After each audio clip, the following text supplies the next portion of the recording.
Quelles sont les 4 caractéristiques de l'Église?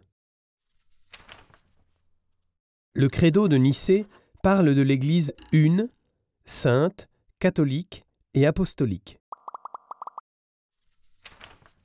L'Église est une, parce que les croyants ont une foi commune. C'est la tâche principale du pape que soit gardée et transmise d'une manière vivante cette unique foi. Il est aussi serviteur de l'unité dans la foi. Ce n'est malheureusement pas parce que tous ses membres sont des saints que l'Église est dite sainte. Les hommes dans l'Église sont des hommes et donc aussi des pécheurs, depuis l'éleveur de poneys jusqu'au pape. Alors pourquoi dit-on que l'Église est sainte?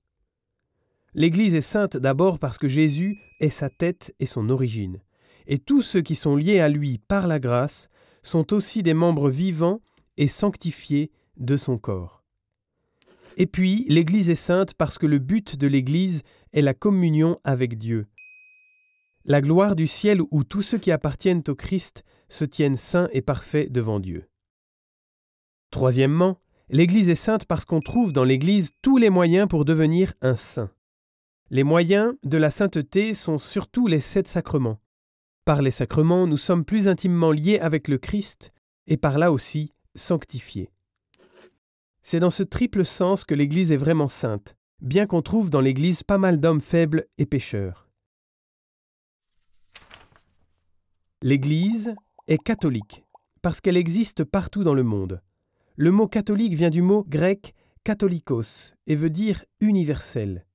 L'Église est donc catholique parce qu'elle est présente sur toute la terre et ses membres sont des hommes de toutes les nations, langues et cultures. L'Église est apostolique. C'est la 4e caractéristique de l'Église. On entend le mot « apôtre ».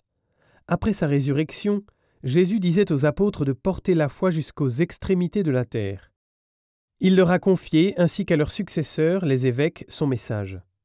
Chaque évêque entre par son ordination dans la ligne de succession d'un des 12 apôtres. De cette manière, les apôtres, leurs témoignages et leur enseignement reste encore aujourd'hui le fondement de l'Église, et c'est pour cela qu'on l'appelle apostolique.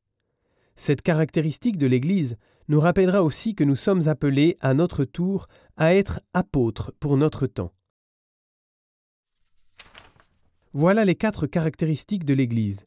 Elle est une, sainte, catholique et apostolique.